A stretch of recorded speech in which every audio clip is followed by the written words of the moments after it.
Hello everyone, how are you? Well guys, this is day 17th of our government job vocab series. In this video, I'm going to teach you 5 very important, crucial, vital, valuable words so that you can crack any of the government exam where English are. You know what? I have taken all the words that's already been asked in different competitive exams like SSC, banking, IAS, PCS, and so many other competitive exams. In a year, government conduct many competitive exams. So this is not feasible for me to remember the name of every competitive exam, right? Isn't it? I don't think so. It is feasible for any person, right? So I have taken the words that's already been asked so you can understand the importance of this videos. If you're not getting the importance, I mean you are just taking these videos for granted, then this is your fault, right? So don't take these videos for granted. Instead take it very seriously so that the chance to crack the government exam as soon as possible is much more comprehensive for you as compared to many of the guys, right? Anyway, but before that, welcome you all to my channel. Here we go. The first word is presage. What does it mean? Presage is a word. What does it mean?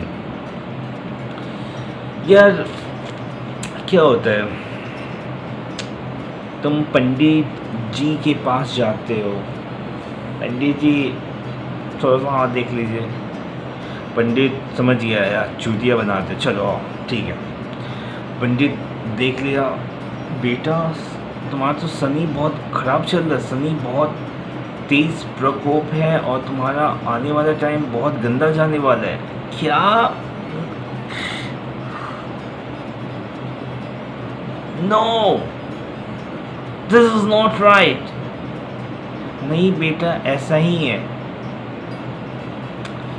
पंडित जी सही बताइए। This is what, this is perishes. मतलब किसी ने एक prophecy कर दी या किसी ने दिखा दिया यार, जन्म पत्री खोल खाल के ये देखो ये सनी दिस और दैट, एक सॉर्ट्स ऑफ प्रिडिक्शन कर दिया यार कि तुम्हारा आने वाला टाइम है अनप्लीजेंट होने वाला है, थोड़ा सा खराब चलने वाला है। Is what perishes. ऐसे भी यार, अब मान लो प्रीसेस आने वाला भी है तो क्या फ़र्क पड़ता है यार, थोड़ा सा हर्डल्स जब तक लाइफ में नहीं आएंगे तुम इम्प्रूव कैसे करोगे, इवॉल्व कैसे करोगे यार। तो ये पंडित वंडित का तामझाम हटाओ यार, live in a present moment, man. I mean, just try to do whatever things possible for you and leave rest of the thing on God यार। लेकिन तुम कुछ करना ही नहीं चाहते। पंडित जी ठीक है, मान लो बुरा टाइम सनी है, मान लो है भी आने वाला, ठीक है यार, हम हैंडल करेंगे, उस सिचुएशन को फेस करेंगे यार। इसका क्या मतलब, तुम रोने बैठ जाओगे? इसके लिए इसका एक और सिनोनिम्स है, दैट इज, उसको बहुत कॉमन यूज़ करते हैं, प्रोफेसीज हो कहते हैं, भविष्यवाणी करना। सो this is something what a prediction तुम कह सकते हो, फॉरटेल कह सकते हो, सिग्नल कह सकते हो। एक तरह से सिग्नल ही तो दे रहे हो ना कि यार तुम्हारा टाइम ख़राब चलने वाला है, right?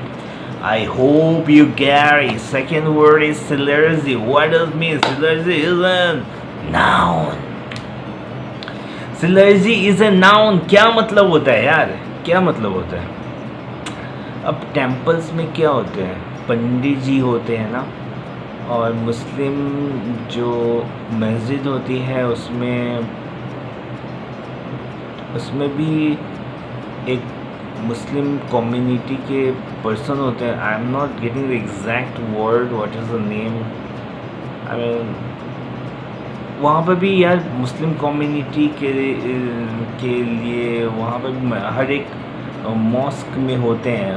What is the name, I am not getting right now. Anyway, church में फादर होते हैं, सिख कम्युनिटी में सिख गुरु होते हैं। तो ये सब क्या है, ये सब सिलर्जी इनको हम कहते हैं, right? Third word is render. Render has many meanings. इसके बहुत सारे मतलब होते हैं यार। चलो वन बाय वन हम करके देखते हैं, है ना। पहला वर्ड क्या है। अब यार मैं एक बंदी को पसंद करता हूँ, एक गर्ल है जिसको मैं बहुत लाइक करता हूँ। I always wish to have this girl as my girl friend. ठीक है यार, एक दिन मैं सोचा यार ठीक है यार, लाइक करते हैं तो बताना भी तो पड़ेगा ना कि मैं तुम्हें लाइक करता हूँ। मैं एक दिन हिम्मत करके, hey how are you, you know what, I want to say something to you, I love you। शकल देखा है, 2 रुपए की शकल नहीं है, बातें 10 रुपए वाली। Sorry but I love you, get lost from here. अब यार मान लो तुम्हारी अंडरस्टैंडिंग लेवल अच्छी है तो तुम सोचोगे ठीक है यार, एक नो ही तो था। एज लाइक तुम्हें कोई बंदी बोले यार आई लव यू तो तुम बोलोगे sorry I don't want to be in any relationship, I don't want, I just want to live single, right. So ठीक है, तुम नो किसी को भी कह सकते हो। तो अगर तुम इस चीज़ को अंडरस्टैंड करते हो तो it's not going to hamper you in any manner. लेकिन अगर तुम इस चीज़ को अंडरस्टैंड नहीं करते हो then it's going to be shocking for you. I mean, you are going to be totally disturbed at least for some time, right? This sometime is what is random, is random to cause someone or something to be in a particular state। कुछ time के लिए, कुछ particular state के कुछ moment के लिए तुम्हें यार वो मुझे डिस्टर्ब हो जाते हैं यार। जिस मान लो तुम्हें कोई नो बंदी बोलते तो कुछ टाइम के लिए, बहुत बंदे तो यार महीनों सालों के लिए डिस्टर्ब हो जाते हैं। तो कुछ टाइम के लिए, कुछ स्टेट के लिए, कुछ मोमेंट के लिए you are going to be disturb. That state is what. अगर तुम मान लो मैंने बोला यार आई लव यू तो उसने अगर हैप्पीली एक्सेप्ट कर लिया तो मैं खुशी के स्टेट में, मोमेंट में चले जाऊँगा, हैप्पी हो जाऊँगा। अगर रिजेक्ट कर दिया तो सैड के मोमेंट हो जाएगा। तो आई होप यू गॉट इट। इसका ये सेकेंड मीनिंग होता है, मान लो एक बुक है चाइनीज़ लैंग्वेज में, राइट, और उसको मैं इंग्लिश लैंग्वेज में कन्वर्ट कर देता हूँ क्योंकि I am able to understand English, right. So that is what this is. इस सेंस में भी हम यूज़ करते हैं the word random.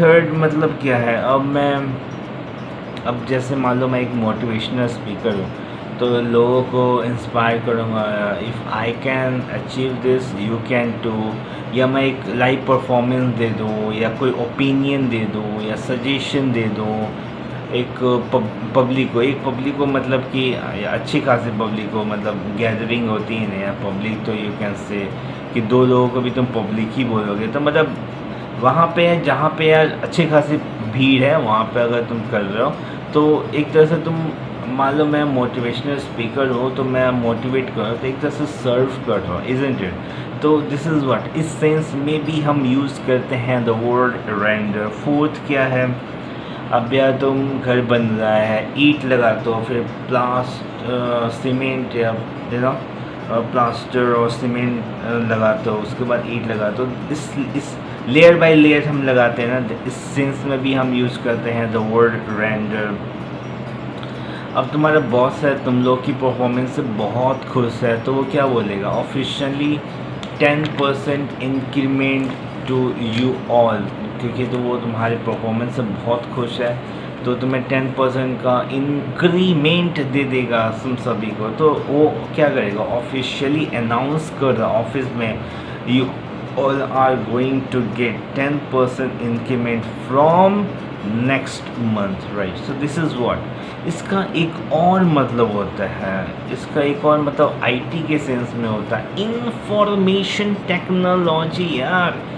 To make an image on a computer screen appear solid and like a real object, right? Fourth word is bridge। अब जैसे मैंने एक बंदी को बोला यार, पहली बंदी तो मना कर दी, दूसरी बंदी को बोला यार ए would you like to be my girlfriend, ठीक है तो मैं खुश हो गया, मेरी गर्लफ्रेंड बन गई। लेकिन यार एक और बंदी से मेरी मुलाकात, वो तो बहुत ज़्यादा ब्यूटीफुल है, इंटेलेक्चुअल भी है, हॉर्नी भी है, तो मैं बोलूँगा hey would you like to my girlfriend, दोनों गर्लफ्रेंड यार, नाउ आई हैव 2 गर्लफ्रेंड। अब यार मैं दोनों के साथ चीटिंग कर रहा हूँ ना, तो this is what, this is called breaching. Breaching means कोई प्रॉमिस तोड़ रहा है, कोई रिलेशनशिप तोड़ रहा है, कोई एग्रीमेंट तोड़ रहा है, कोई कॉन्ट्रैक्ट तोड़ रहा है, किसी का बिलीव ट्रस्ट तोड़ रहा है. सो इस सेंस में हम यूज़ करते हैं द वर्ड ब्रीच. राइट, इसका एक और मतलब होता है. अब मान लो तुमने देखा होगा, मूवीज़ में भी देखा होगा, क्या होता है कि अगर मान लो इंडिया चाइना वॉर हो रहा है, चाइना के लोग इधर हैं, अभी आजकल हो भी रहा है, आजकल अब हो भी रहा है, तो क्या कहते हैं इंडिया वाले, मान लो एक वॉल होती है, मतलब जिससे नीचे छिप भी जाते हैं, उस वॉल में क्या तो होल कर देते हैं. होल जिससे क्या, जो राइफल से थोड़ा सा उसकी जो आउटर जो होती है वो बाहर कर देते हैं, जिससे कि गोली चला सके, और वो देखते भी रहते हैं, गोली भी चलाते हैं. वो वॉल क्या है, एक सेफ्टी मेजर वो लेते हैं, जिससे कि उन्हें गोली ना लगे और वो दूसरों जो भी सामने जो भी मिलिट्रेंस है, जो भी एनिमीज है, उसको किल कर सके. राइट, सो वो उस सेंस में भी हम यूज़ करते हैं. Last but not the least word is feudal. Feudal is an adjective. What does it mean, क्या मतलब होता है?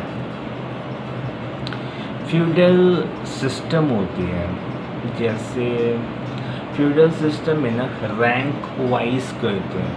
जो हायर अथॉरिटी है, जो हायर रैंक है, उससे ज़्यादा प्रिविलेज, उससे कम को कम प्रिविलेज काइंड ऑफ चलता है.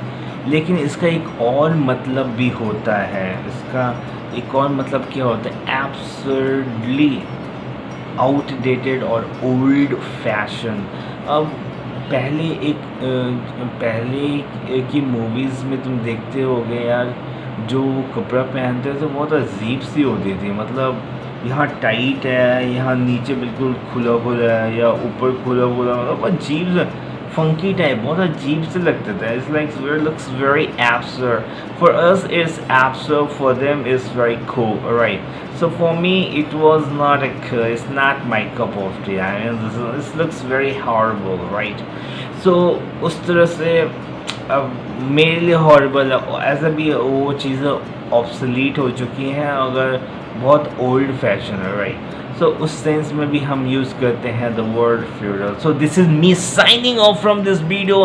Have a great, take care of yourself, don't forget to subscribe, share and like my videos. Have a great day.